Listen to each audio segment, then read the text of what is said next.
Revista Espírita. Terceiro ano, 1860. Jornal de Estudos Psicológicos. Publicada sob a direção de Allan Kardec. Maio de 1860. Conversas familiares de além-túmulo. Jardim. Sociedade de Paris, 25 de novembro de 1859. Leu-se no jornal de Amievre, um funesto acidente ocorreu sábado último na estação da estrada de ferro. Um homem, com idade de 62 anos, o Sr. Jardim, saindo do pátio de embarque, foi atingido pelos varais de um tílburi. Algumas horas depois, exalava o último suspiro. A morte desse homem revelou uma história mais extraordinária, e a qual não daríamos fé se testemunhos verídicos não lhe certificassem autenticidade. Ei-la tal como nos foi contada. Jardim, antes de estar empregado no entreposto de tabaco de Nevers, morava no Charlebourg de Saint-Germain-des-Bois, onde exercia a profissão de alfaiate.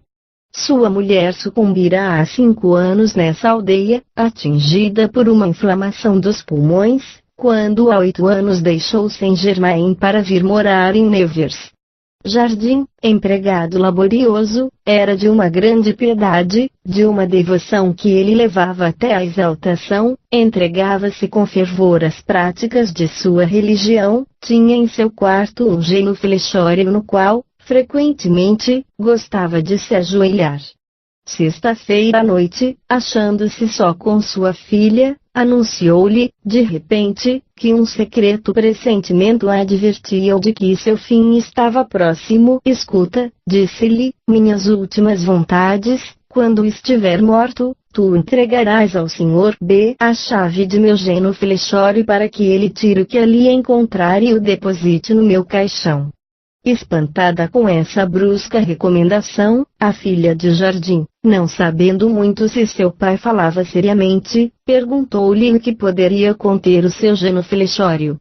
No início recusou responder-lhe, mas como ela insistia, fez-lhe esta estranha revelação do que se achava no genuflexório. Eram os restos de sua mãe.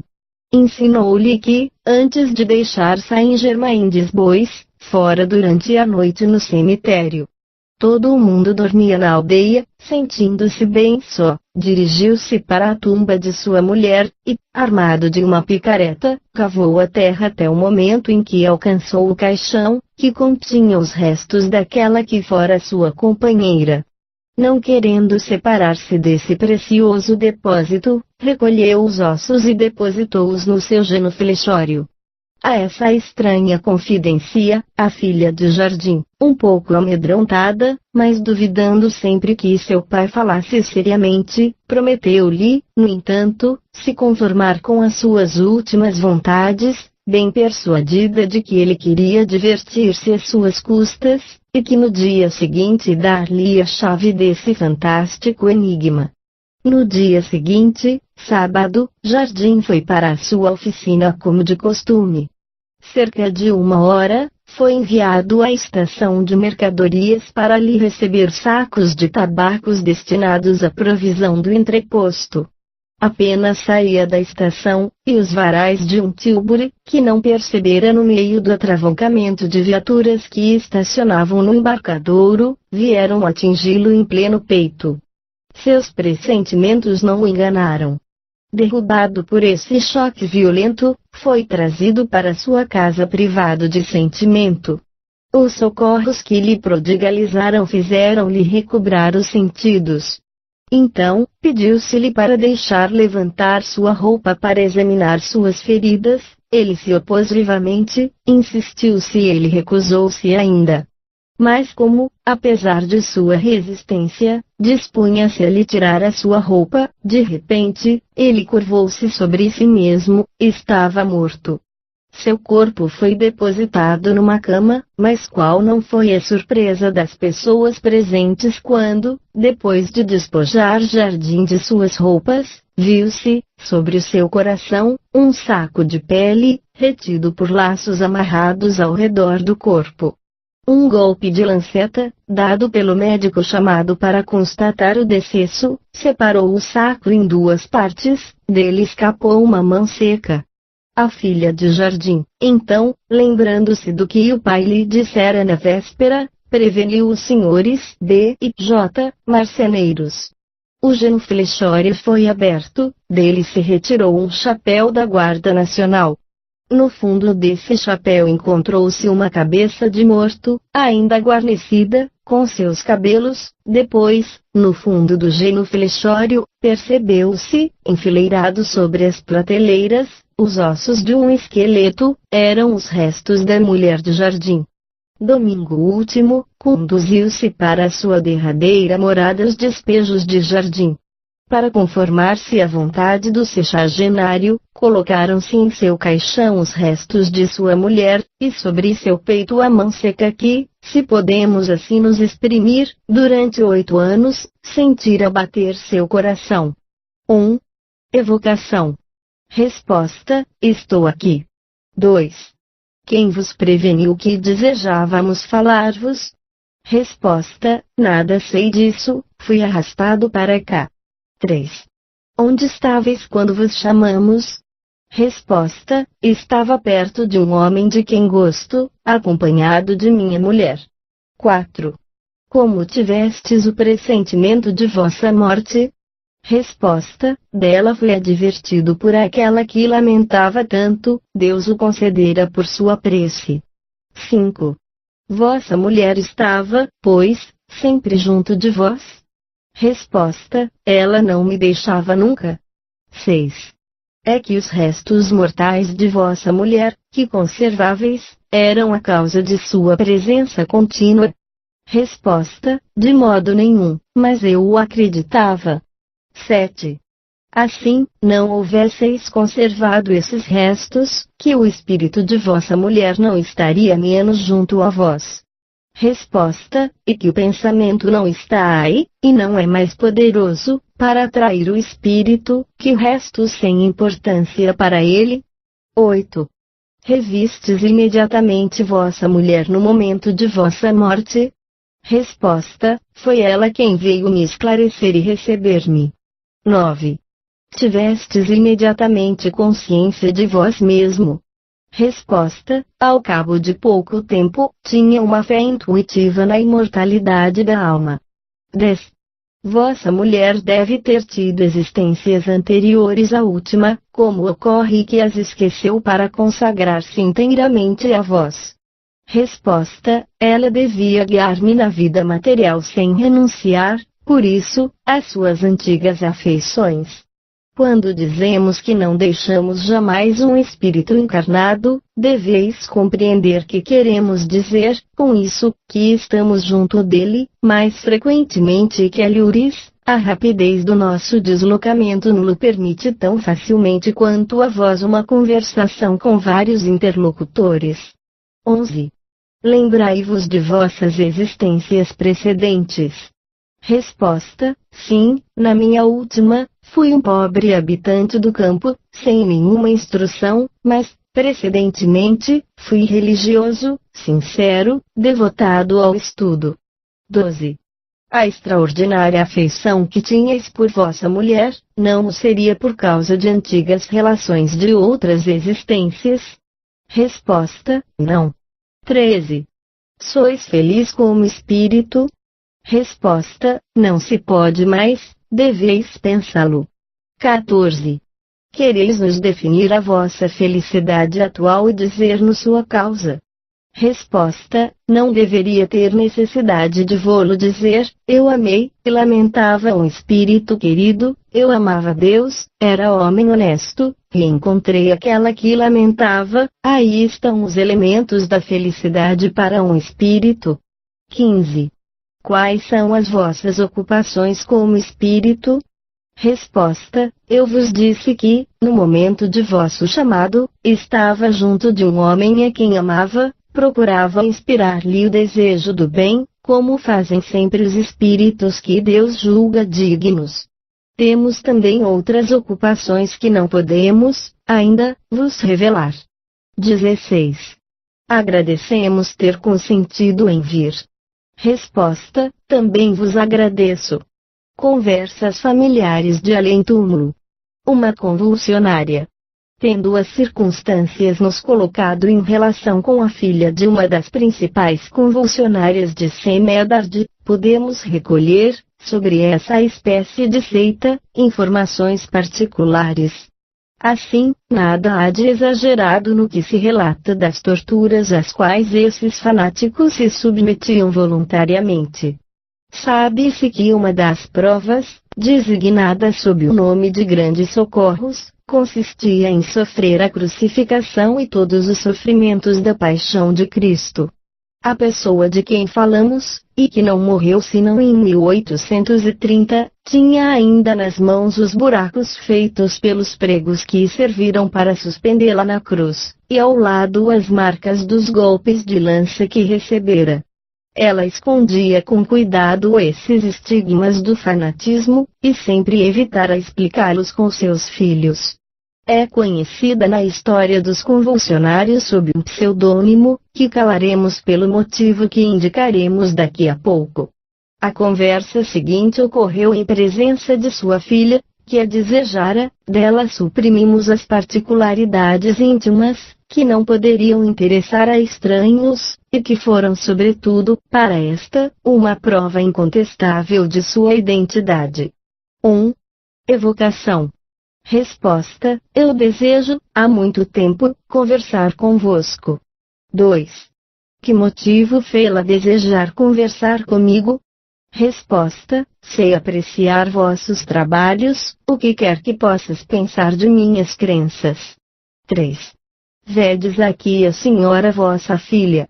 Foi ela sobretudo, quem desejou conversar convosco, e ficaremos encantados aproveitando-a para nossa instrução. Resposta: sim, uma mãe vê sempre seus filhos. 4. Sois feliz como espírito? Resposta: sim e não, porque poderia fazê-lo melhor, mas Deus leva em conta a minha ignorância. 5. Lembrai-vos perfeitamente de vossa última existência? Resposta: teria muitas coisas a vos dizer, mas orai por mim, a fim de que me seja permitido. 6. As torturas às quais vos submetestes, vos elevaram e tornaram mais feliz como espírito? Resposta: elas não me fizeram mal, mas não me avançaram como inteligência. 7. Quereis precisar? Eu vos peço, pergunto-vos se vos levaram em conta como de um mérito? Resposta: dir-vos-ei que tendes um artigo no Livro dos Espíritos que dá a resposta geral. Quanto a mim, era uma pobre fanática. Nota: alusão ao artigo 726 do Livro dos Espíritos, sobre sofrimentos voluntários. 8. Esse artigo diz que o mérito do sofrimento voluntário está em razão da utilidade que dele resulta para o próximo. Ora, os dos convulsionários não tinham, creio, senão um objetivo puramente pessoal. Resposta: era geralmente pessoal, e se dele jamais falei aos meus filhos, foi porque compreendia vagamente que esse não era o verdadeiro caminho.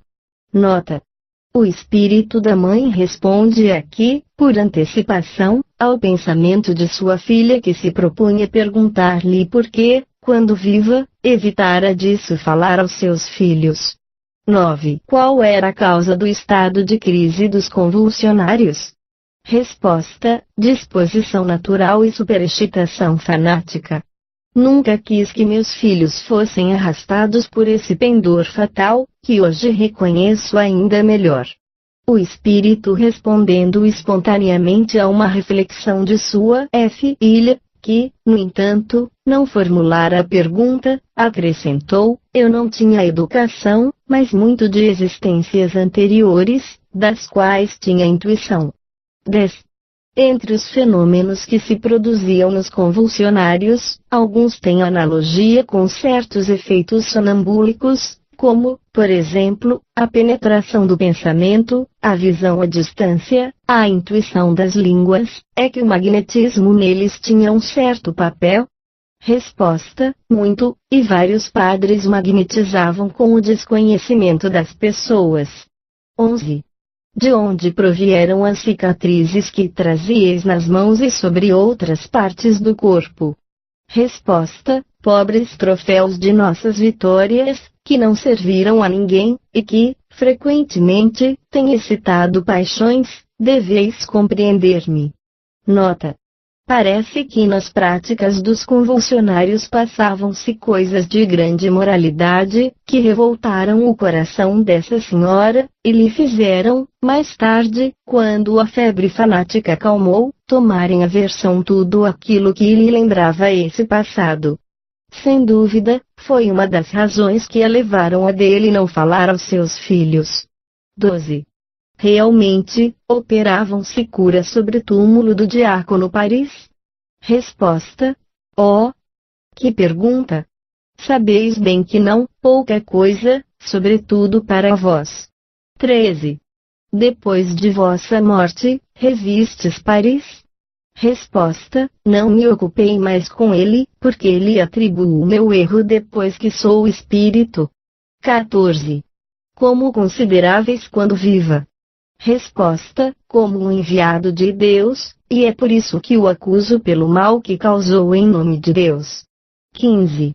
Mas não é inocente das tolices que fizeram em seu nome depois de sua morte? Resposta: não, porque ele mesmo não acreditava no que ensinava, não o compreendi quando viva como faço nesta hora. 16. É verdade que seu espírito permaneceu estranho, como ele o disse, às manifestações que ocorreram sobre seu túmulo? Resposta: ele vos enganou. 17. Assim ele excitava o zelo fanático? Resposta: sim, falo ainda. 18. Quais são as vossas ocupações como espírito? Resposta: procuro instruir-me, por isso disse que desejava vir entre vós. 19. Em que lugar estáis aqui? Resposta: junto do médium, minha mão sobre seu braço ou sobre sua espádua. 20. Se pudesse vos ver, sob qual forma seríeis vista? Resposta: minha filha veria sua mãe, como em minha vida. Quanto a vós, ver-me-eis em espírito, a palavra, não vô-la posso dizer. 21. Quereis vos explicar, que entendeis dizendo que vê-la-íamos em espírito? Resposta: uma forma humana transparente, segundo a depuração do espírito. 22. Dissestes que tivestes outras existências, lembrai-vos delas? Resposta: sim, delas vos falei, e deveis ver, pelas minhas respostas, que tive muitas. 23. Poderíeis dizer-nos qual foi a que precedeu a última que conhecemos? Resposta: não esta noite, e não por este médium. Pelo Senhor, se quiserdes. Nota: ela designou um dos assistentes que começava a escrever como médium, e explicou sua simpatia por ele porque, disse ela, conheceu-o na sua precedente existência. 24. Seríeis contrariada se eu publicasse esta conversa na revista 1? Resposta: não, é necessário que o mal seja divulgado, mas não me chameis, seu nome de guerra, eu execro esse nome. Designai-me, se quiserdes, como grande mestra. Nota: foi por condescender ao seu desejo que não citamos o nome sob o qual era conhecida, e que lhe traz penosas recordações. 25. Nós vos agradecemos por consentirdes vir e pelas explicações que nos destes. Resposta: sou em quem vos agradeço, por ter proporcionado à minha filha a oportunidade de reencontrar sua mãe, e a minha de fazer um pouco de bem.